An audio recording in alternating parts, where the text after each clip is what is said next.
And we are back with more News Talk Saga 960. So very glad you could join us on this edition of the Mark Petrone Show. Well, politicians and their stupid mask tricks.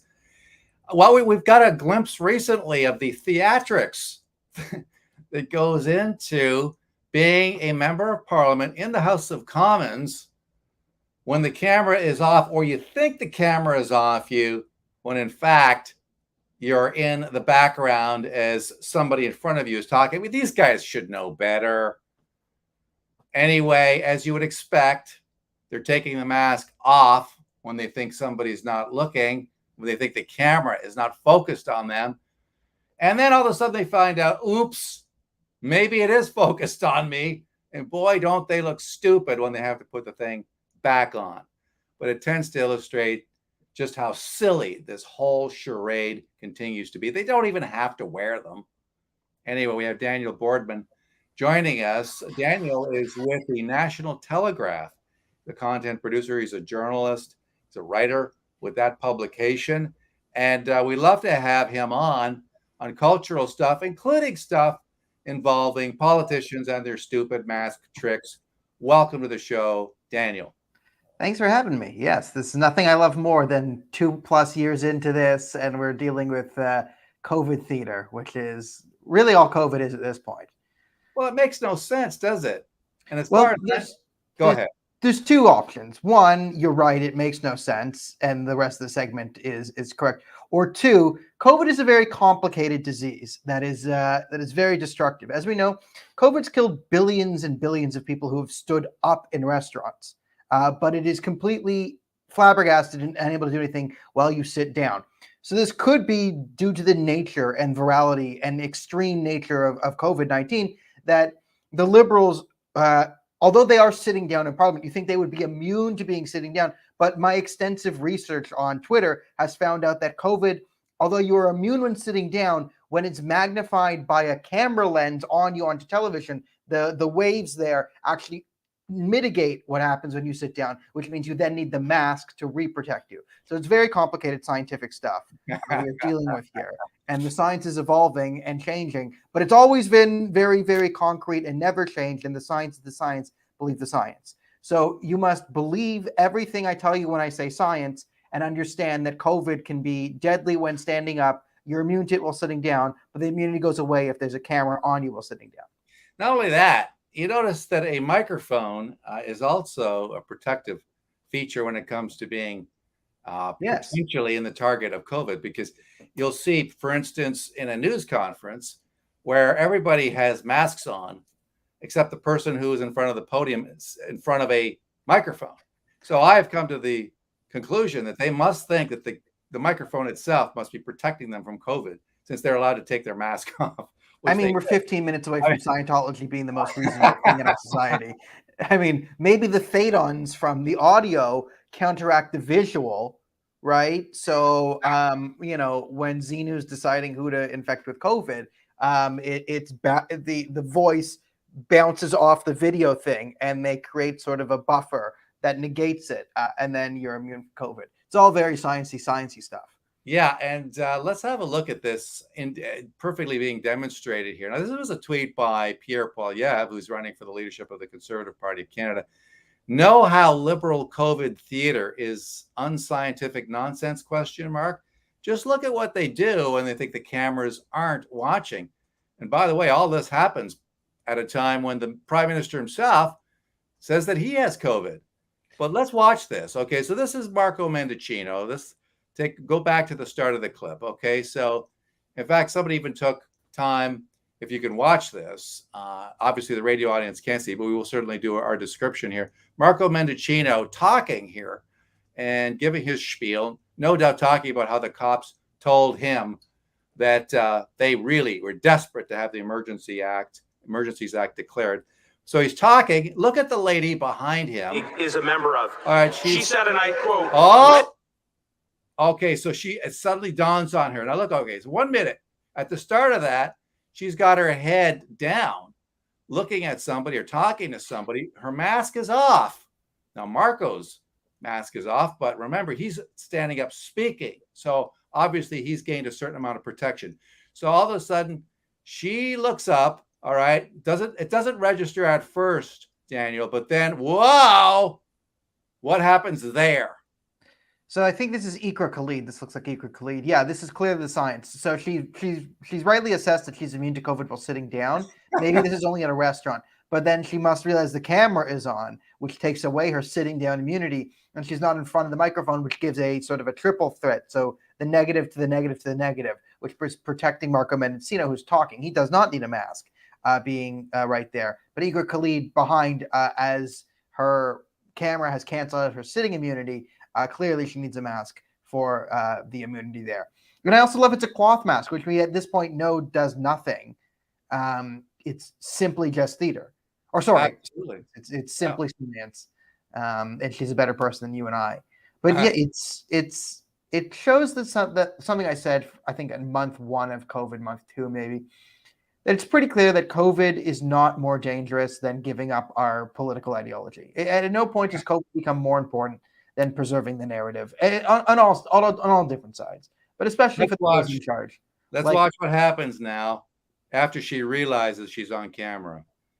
She reaches over and boom. Oh, yes, the mask goes back on her face. Let's see what happens now with the. Okay, so here you have a speaker and a lady behind him, and the mask goes on. Because she knows. Okay, so now she's off. She's looking at the monitor. You see there? Yeah.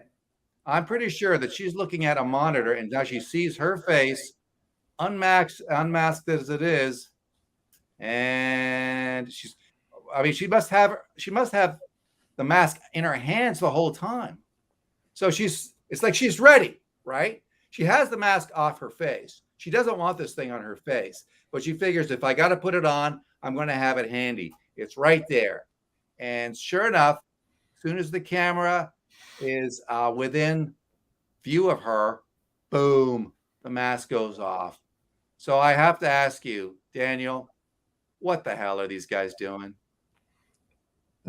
There's no rational explanation for any of this. And we're past that. I mean, again, as I've been saying, COVID's never been more important than your own personal political ideology. And we've seen that from every world leader.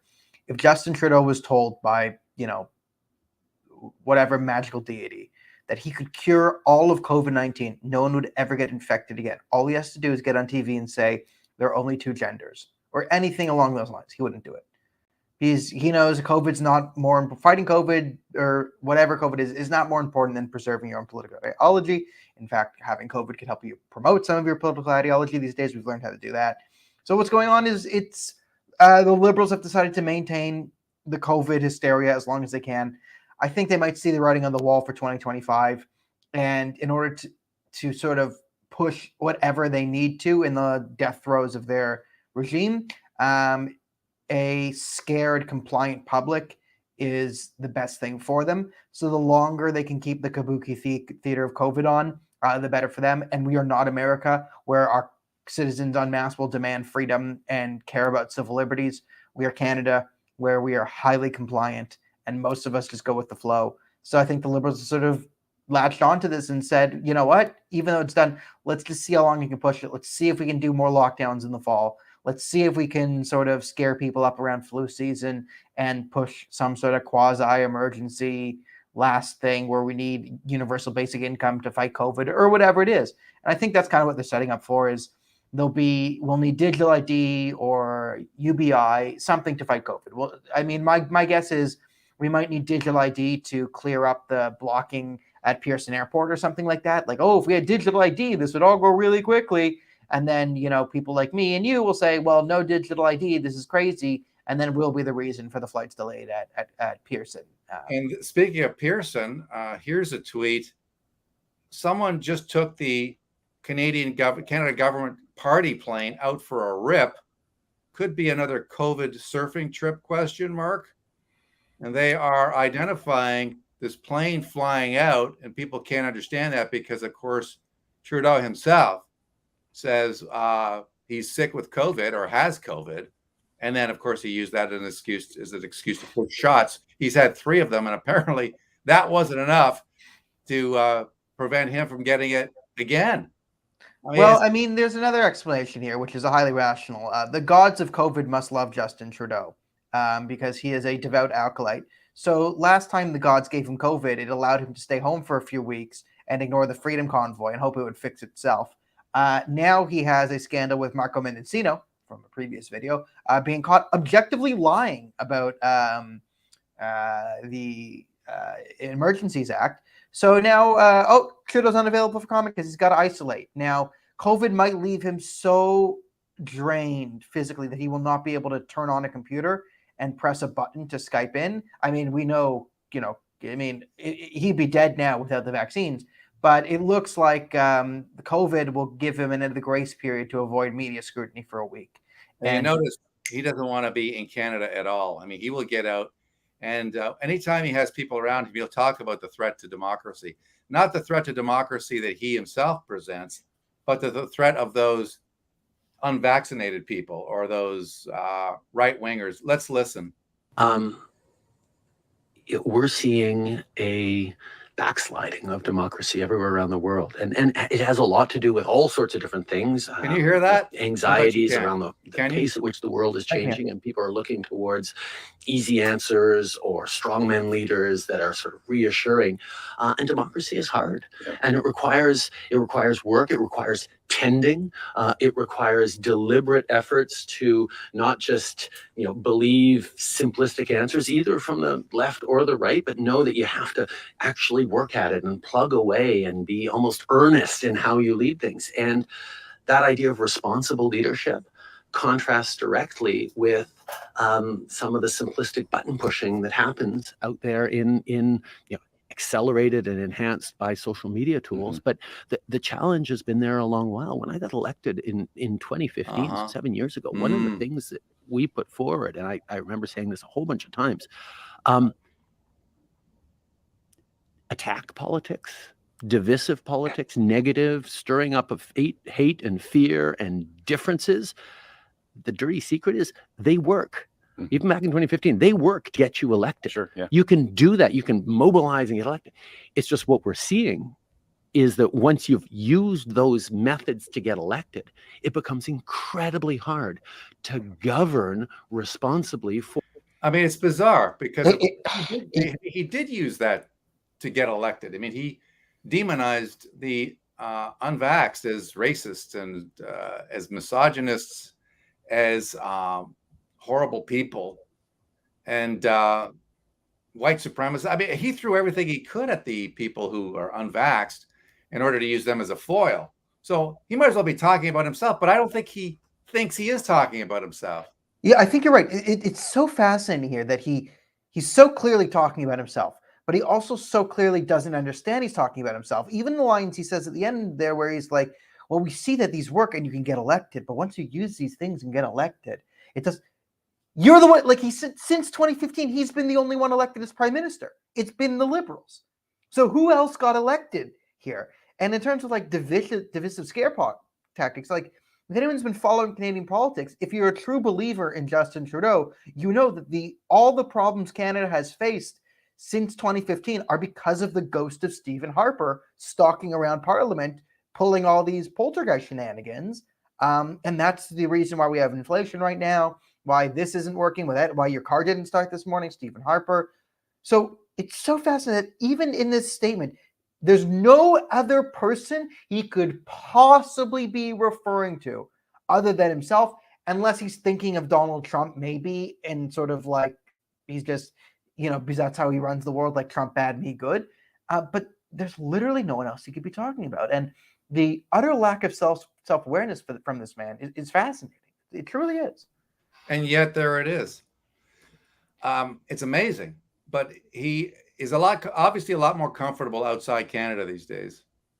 Yeah, because that's where people still don't really see all his shenanigans and just say, oh, he's so people are seeing it. I mean, you saw him getting ripped a new one at the European Parliament.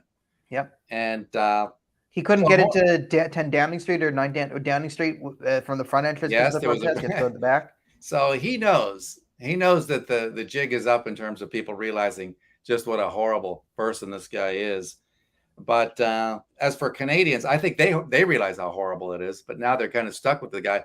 But I also think, Daniel, that a lot of liberals are getting rattled, and I think they're getting close to the breaking point just from some of the pushback they're getting from Canadians. But I got to wrap things up. Thank you for coming on the show. I really appreciate it. Oh, thanks for having me. Anytime. Daniel Bordman, you can find his terrific content in the pages of the National Telegraph.